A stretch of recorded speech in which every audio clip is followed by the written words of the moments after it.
ពេលហ្នឹងឡានបើកគោឈប់ឡានឈប់ប្រម៉ូសម្រាប់អូហើយគាត់បើកម្ដងបុកពីក្រោយពេញទំហឹងហ្មងអត់ចេះនៅពីក្រោយបុកទប់ដោយទាំងគាត់ទៀតណាបាទណាកង់3មួយគ្រឿងបាទពណ៌លឿងដែលរួមដំណើរជាមួយគ្រូសាគាត់បាទលើថាចេញពីកម្មវិធីគេមកឲ្យមកបុករថយន្តបាទប្រម៉ូសម្រាមពីក្រោយបណ្ដាលឲ្យ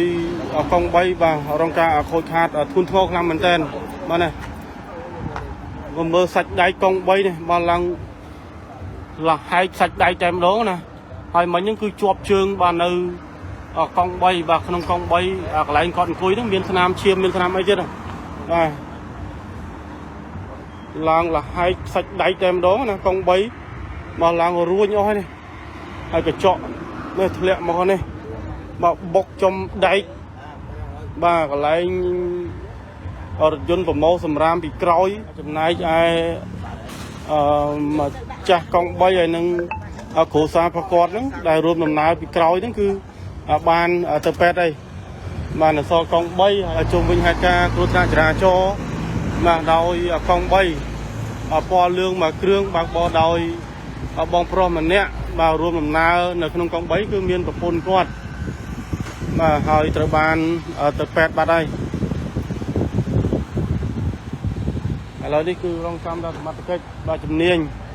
ឬដូចជាសមត្ថកិច្ចបាទប៉ុស្តិ៍នគរបាលកាត់ចំចៅទី1បាទជួយចុះមកផងបាទទួលមុខនឹងក្លឹប Spider តែម្ដងបាទនេះមើលស្ថានភាពកង់3របស់គាត់ឡើងស្ទិចអស់តែម្ដងស្ថានភាពរបស់គាត់នឹងត្រូវជើងមិញគឺគៀបជាប់នឹងកង់3នេះបានបងប្អូនជាពលរដ្ឋបាទជួយទាញជួយគាស់បាទដើម្បីយកគាត់ចេញពីក្នុងកង់3ហើយយកទៅសង្គ្រោះផងដែរហើយចំណាយឯកង់3របស់គាត់បាទណាកញ្ចក់អីធ្លាក់បែកបុកចំជ្រុងបាទដែកដែលប្រម៉ូសម្រាមពីក្រោយណាហើយសំណាងមែនតើបាទនោះគាត់បុគ្គលិកគាត់ប្រម៉ូសម្រាមគាត់ថា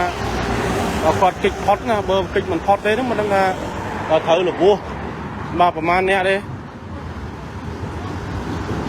អត់ទាន់នឹងថាគាត់បើកបរនៅក្នុងស្ថានភាពងុយដេកឬក៏យ៉ាងម៉េចទេបានមកបុកបាទរថយន្តក្រុមហ៊ុនមីសូដាដែលប្រម៉ូសម្រាមបាទនៅតាមផ្លូវវែងស្រេងនៅពេលយប់ហ្នឹងបណ្ដាលឲ្យគាត់រងរបួសបាទចំជើងរងរបួសធ្ងន់ធ្ងរបាទខ្លាំងមែនតើហើយមើលកង់3ឡើងរួញអស់ហើយផ្នែកខាងមុខកង់3កញ្ចក់នេះក៏ត្រូវបានបែកបាទមើលឡើងលហៃសាច់ដៃតែម្ដងណាបាទដែកកង់3នេះឡើងលហៃតែម្ដងនេះបាទជាមួយជ្រុងដែកនេះកញ្ចក់បែកទីអស់ហើយកញ្ចក់បាទស្ថានភាពកង់3ឡើងរួញតែម្ដងប្រពន្ធគាត់មិញត្រូវលពោះហ៎អត់ប្រពន្ធគាត់គឺយ៉ាងក្រោយអត់មានត្រូវលពោះមិញហ៎ត្រូវលពោះតែបងប្រុសអ្នកតកង់អ្នកបើកអូប្រម៉ូម៉ោងប្រហែលចប់បងអត់ទេគាត់ទៅមានដំណើរច្រើនអញ្ចឹង